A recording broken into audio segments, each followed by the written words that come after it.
सत्राजित जी महाराज द्वारका में रहते हैं।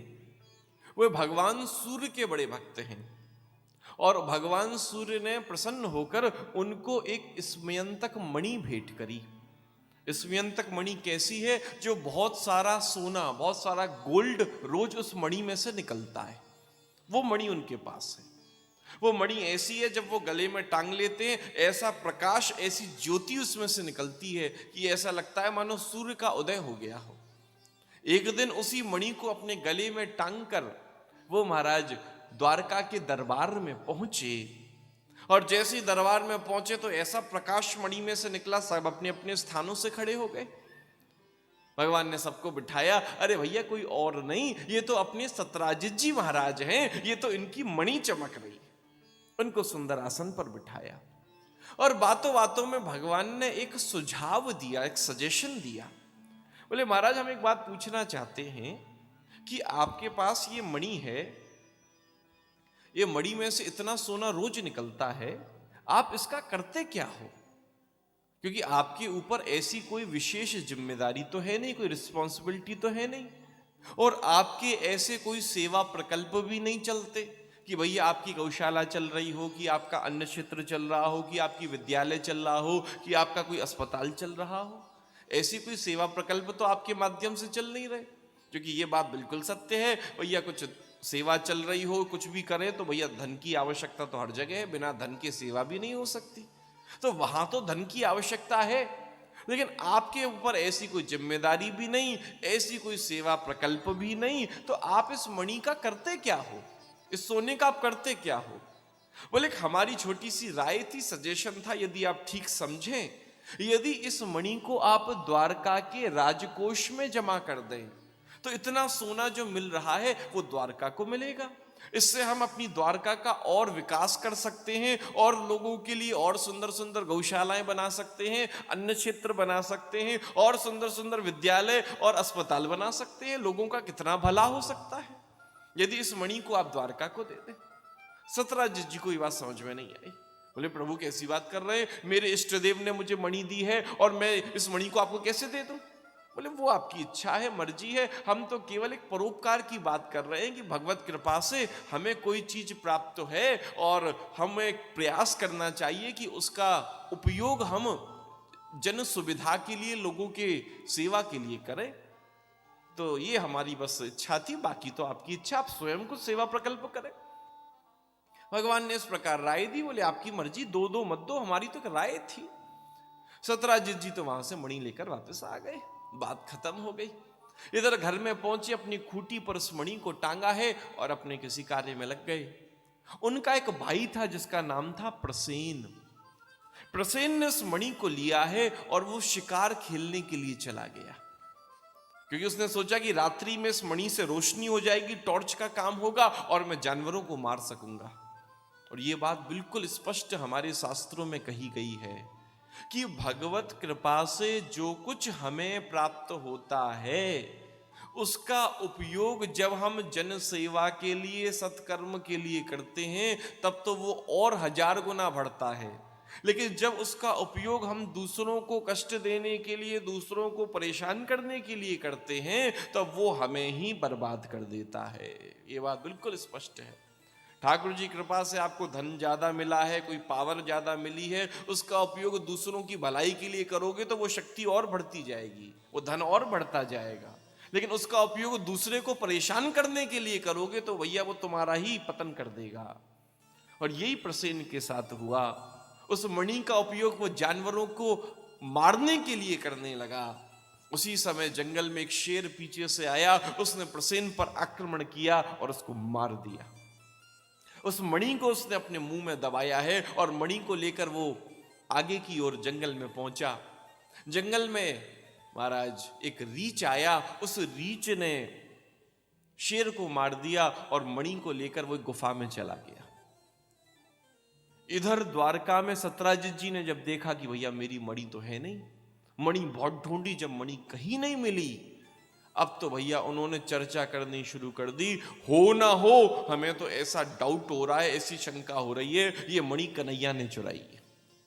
अब चोरी की पुरानी आदत तो है ही है। बोले पहले माखन मिश्री चुराते थे, अब मणियों को चुराने लगे। इन्होंने हमसे मणि मांगी भी थी और हमने मणि नहीं दी तो इन्होंने मणि चुरा ली। अब तो भैया उन्होंने ये बात कहनी शुरू कर दी। अब भैया बातों का बाजार तो ऐसा है जो इतनी तेजी से बात फैलती है, और वो नेगेटिव हो तो और 1000 गुना तेज फैलती है। कोई अच्छी सेवा प्रकल्प, कोई अच्छा काम कर रहे हो तो 10 लोगों को गा गा कर बताना पड़ता है, और कोई नेगेटिव बात हो तो ऐसी दुनिया में ऐसी हवा की तरह पहुंच जाती। लोग सब चर्चा करने लगे, बातें बनाने लगे, क्योंकि लोगों का तो स्वभाव ही है चर्चा करना। आप किसी के लिए कुछ भी करते रहो, लेकिन लोग भैया चर्चा किए बिना नहीं मानेंगे। तो लोग भैया चर्चा करने लगे, बातें बनाने लगे, अरे देखो कैसी बात है। और इतनी चर्चाएं होने लगी कि भगवान को प्रतिज्ञा लेनी पड़ी कि जब तक मैं उस मणि को वापस लेकर नहीं आऊंगा, मैं द्वारका में प्रवेश नहीं करूंगा। और भगवान उस मणि को लेने के लिए जंगल में पहुंचे हैं, अपने साथ उद्धव आदि सैनिकों को लेकर गए हैं। जैसे जंगल में प्रवेश किया, थोड़ा सा अंदर गए तो देखा प्रसेन की लाश पड़ी हुई थी, प्रसेन मरा हुआ पड़ा था। उसके आगे फिर चले तो शेर के पैरों के चिन्ह थे। उसके पीछे पीछे जब गए तो शेर भी मरा हुआ पड़ा था। उसके आगे जब गए तो महाराज एक रीछ के पैरों के चिन्ह थे। उसके पीछे पीछे गए तो वो पैरों के चिन्ह एक गुफा के अंदर जा रहे थे। जैसे ही गुफा में प्रवेश किया तो देखा कि एक सुंदर कन्या उस मणि के साथ खेल रही थी। भगवान पहुंचे और भगवान ने उस कन्या से कहा, देवी इस मणि को आप हमें प्रदान करें, इस मणि के चक्कर में हमें बड़ा कलंक लगा है। उस कन्या ने अपने पिताजी को आवाज लगाई, अरे पिताजी ने जल्दी से आना तो सही, ये देखना कौन आए हैं, और जो मणि आपने अभी अभी मुझे दी थी ये मणि मुझसे मांग रहे हैं। जैसे ही उन्होंने आवाज दी तो अंदर से भैया वो रीछ के रूप में कौन निकल कर आए हैं? बोले स्वयं जामवंत जी निकल कर आए हैं। ये जामवंत जी कौन है? बोले ये रामायण के जामवंत जी हैं। जब भगवान श्री राम ने रावण का वध किया उस समय महाराज सब बड़े प्रसन्न हैं, सब बड़े आनंद में हैं, लेकिन जामवंत जी ने थोड़े से उदास हैं। भगवान ने पूछ लिया, जामवंत जी क्या बात है, बड़े उदास लग रहे हो? बोले क्या बताएं, हम सही बताएं, हमें मजा नहीं आया। बोले मजा नहीं आया मतलब? बोले हमारे बराबर के तो 2 ही योद्धा थे। बोले एक तो था महाराज रावण और एक प्रभु आप। आपसे तो हम लड़ नहीं सकते थे, आपकी तरफ से तो हम लड़ रहे थे। रावण से मैंने इसलिए युद्ध नहीं किया कि रावण की मृत्यु तो आपके हाथ से होनी थी। तो मुझे मजा नहीं आया, मेरे हाथ में तो अभी खुजली मच रही है, मुझे तो युद्ध करना है। और मेरी बड़ी इच्छा है कि मैं आपके बल को नापना चाहता हूं, मैं आपसे युद्ध करना चाहता हूं। जैसे ही भगवान ने सुना बोले भैया ये बात तो ठीक नहीं, हमारा मर्यादा पुरुषोत्तम अवतार है और स्वामी और सेवक आपस में लड़ें तो ये शोभा नहीं देगा। ऐसा करो तुम थोड़ा इंतजार करो, अगले अवतार में तुम जैसे चाहो मेरे बल को नाप लेना। तो ये वही जामवंत जी इंतजार कर रहे थे। जैसे ही महाराज उन्होंने कहा उनकी बेटी ने कि ये कौन आया है जो मुझसे मणि को मांग रहा है, अंदर से दौड़े दौड़े जामवंत जी आए हैं और भगवान पर उन्होंने आक्रमण कर दिया। भगवान का और जामवंत जी का भयंकर युद्ध चला है और बड़ा लंबा युद्ध चला। और उसके बाद भगवान ने एक ऐसा मुष्टि प्रहार किया कि जामवंत जी बेहोश होकर मूर्छित होकर जमीन पर गिर गए।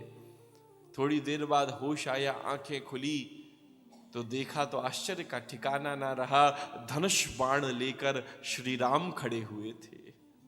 अरे प्रभु आप यहां कैसे? जैसे ही इस बात को कहा तुरंत भगवान ने उस झांकी को अंतर ध्यान किया और देखते देखते बांसुरी लेकर गोविंद खड़े हो गए। अरे जय हो प्रभु जय हो, इतना सुंदर रूप धारण किया है, अरे प्रभु आपकी जय हो आपकी जय हो। बोले पहले कैसा रूप था? बोले पहले ऐसा रूप था कि महाराज हिम्मत नहीं होती थी कि नजर उठाकर आपको देख सकें, लेकिन आज कितना सुंदर रूप है कि मन ही नहीं होता कि आपके ऊपर से नजरों को हटाया जाए। प्रभु जय हो आपकी जय हो, बड़ा सुंदर स्वरूप आपने धारण किया है। भगवान बोले भैया बाकी सब तो ठीक है, अब एक काम करो, आप इस मणि को हमें प्रदान करो। इस मणि के चक्कर में हमें बड़ा कलंक लगा हुआ है, इस मणि को आप हमें वापस दे दो। जामवंत जी बोले देखो मैं मणि देने को तो तैयार हूं, लेकिन मणि ऐसे नहीं दूंगा, वैसे दूंगा। बोले कैसे दोगे? बोले महाराज लेनी है तो दहेज में ले जाओ। बोले मेरी बेटी से ब्याह कर लो। भगवान बोले राम राम कैसी बात कर रहे हो, अभी तो रुक्मणी जी से विवाह हुआ है। बोले कोई राम अवतार थोड़ी है जो एक ही ब्याह करोगे, ये तो कृष्ण अवतार है, कितनों के ऊपर कृपा करो।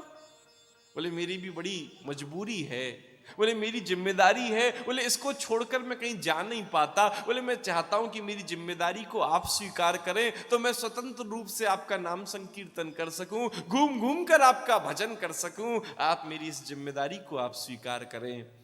जब जामवंत जी ने प्रार्थना की तो भगवान ने उनको स्वीकार किया। बड़ा सुंदर जामवंतनी जी से भगवान का विवाह हुआ है।